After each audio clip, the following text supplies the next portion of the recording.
Welcome to the Crazy Cool Family Podcast with Don and Suzanne Manning. Parents, what if we could give you the power to transform your family into something absolutely amazing? A family where everyone is healthy, gets along, loves Jesus, and has great purpose in life. Hey, let us flip your thinking to unlock the power God has given you to create your own Crazy Cool family.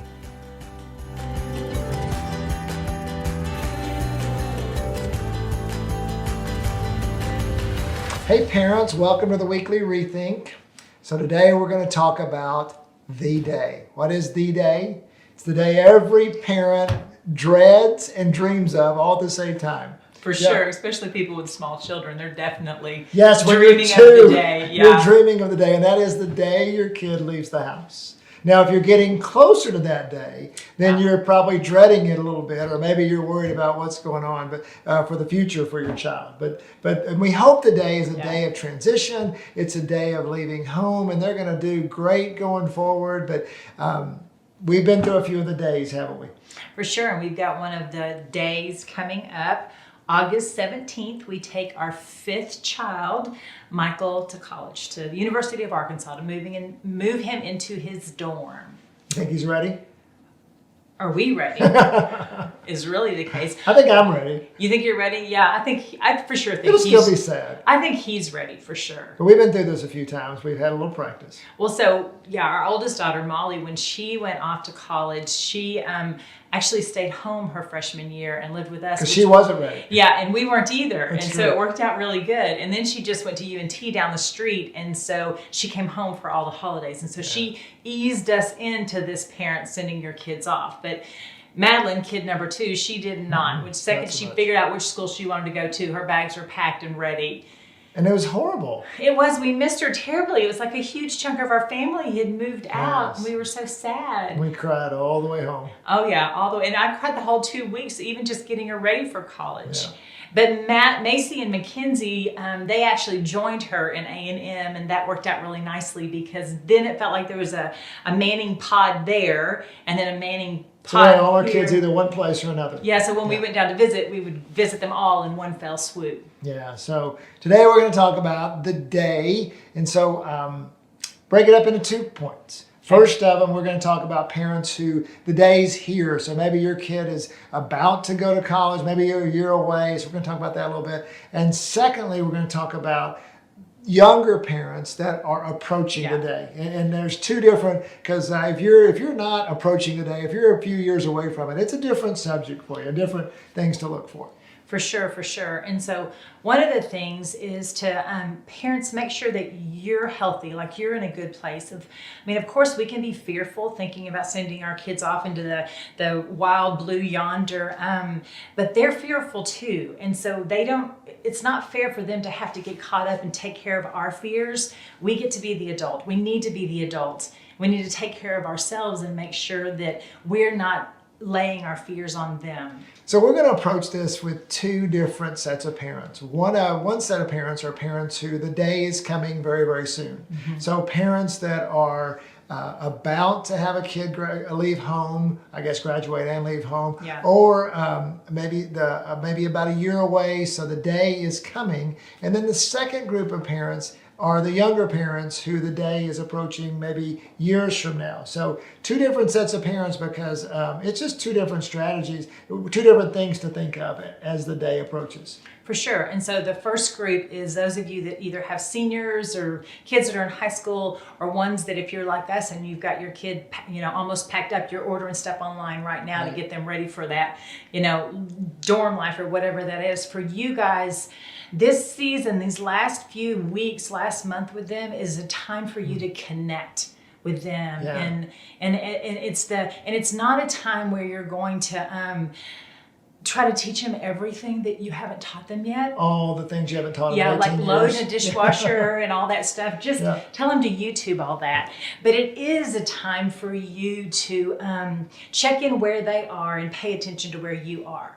And so if you're fearful, which is very common for parents that are sending kids off because they're not sure, or we're not sure as parents if we've done everything, if they've got everything they need to live in the real world or whatever that is, I just want to encourage you, don't walk in that fear for them. Take care of your fear. Get yourself healthy. Go to the Lord. Go to your spouse. Go to a friend. Download those fears with them, but good. not with your student, not with your Yeah. child, because they've got their own anxieties about leaving. Yeah, which really means when we interact with them, we make sure that they know that how much we love them and believe in them. Yeah. So just having those conversations over and over, not sappy, oh, I love you, I believe in you, yes, yes. I mean, but just really just telling them, I love you. Hey, you can do this. You're going to be there spontaneous. You'll have opportunities. You never know when it is. Maybe, when right before they're going to go to bed at night, they may come in your room or whatever, have a conversation with you. But look for those moments when you can not tell them about all your fears about what's going to happen to them when they go to college and avoid this and do that. But hey, you got this, guy. I believe in you. Yeah, authentic, real conversations. That's what we're looking for. Kind of off the cuff. Yeah, and maybe adult to adult, friend to friend. And then another way to connect with your child in this season of life is to talk about your college experience.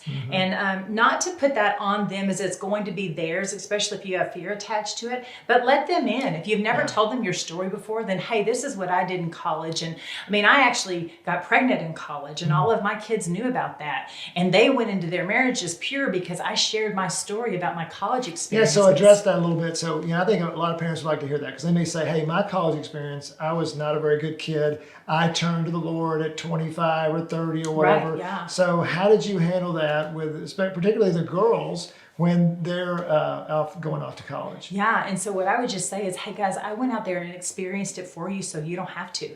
I went and figured out all the wrong things to do, so you could do the right things. Right. Live and learn from what I lived and learn from what I did, and I can tell you about all of those things, so that you don't even have to, learn from the consequences of your actions. So we actually came up with a list of things to say to your kid. Now there's different sections of this. So, let's look at that list. Okay, so these are the ones that you say to them all the time. Okay, so you say, I love you.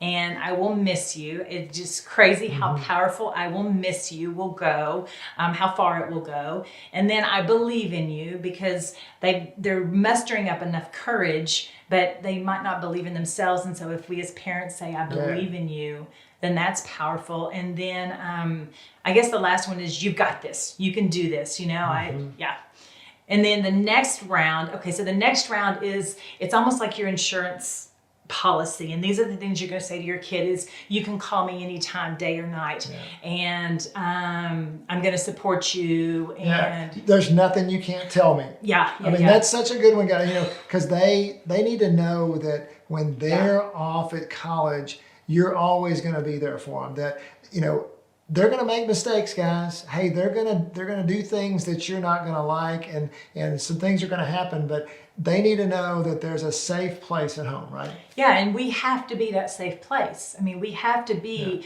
that safe call. If we are the one call that they get from the police department or whatever that is, we have to lay that groundwork that they understand that we they hope can't it doesn't call happen, us. but well, and that's our goal, is for it not to happen. Remember, live from our experiences.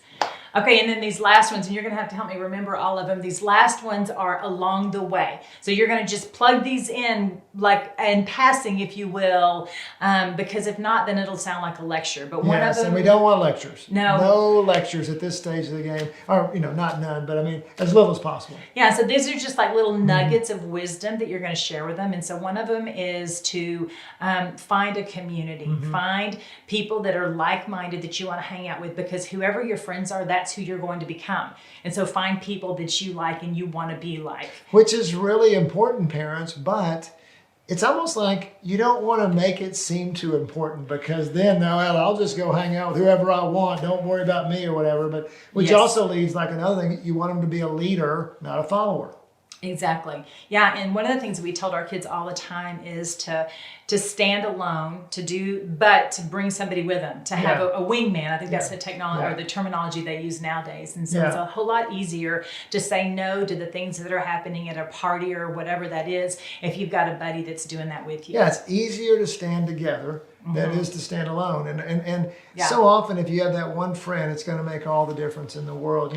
We talked a lot with our kids about how college transitions to having a lot of free time. Oh, yeah. And so Yeah. use it wisely because free time is Yeah. going to be in abundance. No, I always have our kids work a little bit in college because of free time, but even then, it seems like they still have a lot of free time.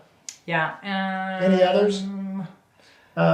The only other one I can think of is that a lot of the times kids have defined themselves by who they are in high school, and that this is the chance for them to break that. That's not who they are anymore. It's a clean slate. They can go be whoever they want to be. But that being said, if they were a superstar in high school, then guess what? They're not a superstar in college anymore because nobody knows them. And so just encourage them with that. Is you get to be whoever you want to be. Who do you want to be? Well, I think that in college too, it's like parents. I don't know if you remember from your college or your work days or whatever, but man, what you were in high school, it also doesn't mean much, but when you get into college, but also the kids that were maybe the smart kid, college or work life values different things. Yeah. So it's not about athletics or who's the most popular anymore. It's about who you are, and different things get valued. So smart people get valued, or technologically smart people get valued, or whatever, or musicians or whatever it is. I they just get remember valued. Madeline, when she went to college, she just loved it because she said, I found my people. And her people were people that loved Jesus. And she went to a private Christian school, but yet she still didn't find people that had that authentic relationship with Jesus. And so she found her people. And so just encourage your kids to find their people, the people that will bring out the best in them. Okay, so now let's go from the parents whose kids are about to leave for school to younger parents. So what does the day mean for you, younger parents? And I know that we have always thought about the day with kind of a begin with the end in mind. That's so good. For our kids, I want you to think about this with you for just a second, parents. And you might even write down a list of your own, but what do you think about when you see your child? Let's don't do all your children. Let's just do one for right now. Let's do one child and picture them when they're leaving home. What do you want now? Each child has a different personality. They've got a different bent, you can't do that. That's why I don't want you to do all of them. Just do one, because you can think about one at a time. But what do you want that child to look like? What are the list of qualities you want to see in them? Because if you begin with that end in mind, now you can think about, okay, maybe my child's 7 or 13 or 15 or whatever. What are we doing right now? Where are they right now with respect to what I want the end to be and what I feel like God's telling me the end will be? And so now what can we do to start? What can I do this year? What can I do this next few months to have my child start working towards those goals? And so one of the things that we did is whatever activities that they were a part of, then was that building it. So like if they were singing in the choir or playing on a sports team, then that activity we would filter through that. Okay, this is going to build self-control because we wanted them to have that. This is going to build being part of a team. This is going to build hard work. Or build their relationship with God. Definitely build their relationship with God if they did anything when it came to serving build their the confidence church. or whatever. Yeah, and so that's kind of how we came up with, we came up with our list. Like Don was saying, get together with your spouse, go on a date and just spend some time. Take a piece of paper or pull your phone out, your memo, and write down those qualities that you want. And don't be overachievers and create 27 qualities. Okay, pick your top 5 because you're going to be a success in those 5. Yeah. So we made up our own little list of things that you might be thinking of. Just to give you some examples, one of them was to be self-sufficient. Independent. Disciplined. Self-controlled. Self-controlled. So we're confident. Yeah. We talked about confidence a lot. So many times, parents, it's the one thing that I want my child, I want them to be confident. We want them to be confident in the Lord. Not cocky confident. Right, Cocky means it's about them. Confident means it's in the Lord. We want them to have that strong faith, and we want them to be able to hear God's voice. Yeah, very important. Because as soon as they hear God's voice, then they have that moral compass that's coming in and telling them what is good and not good or whatever it is. And when they hear God's voice, they also then God is being their parent instead of us. Okay, so guess what? Conviction's so much more powerful than instruction. Yeah, and so when they go to college or when they go to work, when the day comes, you want God to be their parent, not you, right? And that's really hard for some parents. And God is that's all exactly the time. Right. That's good. So think about this, parents. When you're younger parents, you're thinking about where when the day comes, where is my child going to be? What's my child going to look like? And again, we begin with the end in mind. So let's wrap up. Whether your child is about to go off, whether the day is coming soon, or whether you're the day, desperately wishing the day was here. and if you've got maybe 2-year-old moms. or if you've got a teenager that's you're struggling with or whatever, you may say, yeah. "Oh my goodness, when's the day going to come?"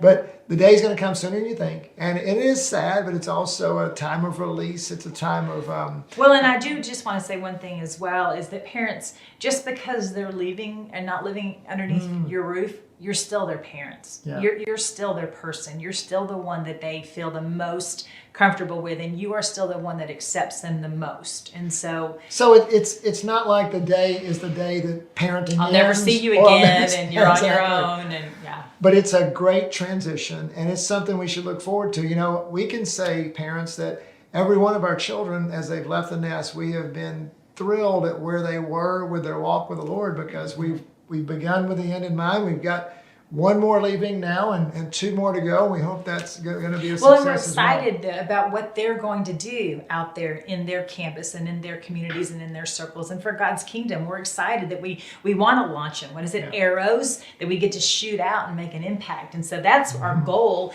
young parents or parents of young kids, is to shoot our kids out. And what do we need to do right now while they're under our roof to get them into a healthy place where they can be? And have them be walking on our shoulders better than we were. Or standing. I'd love to see them walking. Yeah, that's true. Probably That'd be should walk on our darling. shoulders. Yeah. They're All like right, baby never feet. mind. Okay. Hey, I hope, parents, this has encouraged you about the day that's coming, whether it's close for you or far away. I hope that this is an encouragement to you that God wants the best for your children. He wants the best for you. Yeah. We want to encourage you to be crazy cool families and crazy cool parents. So go be crazy parents, crazycoolfamily.com.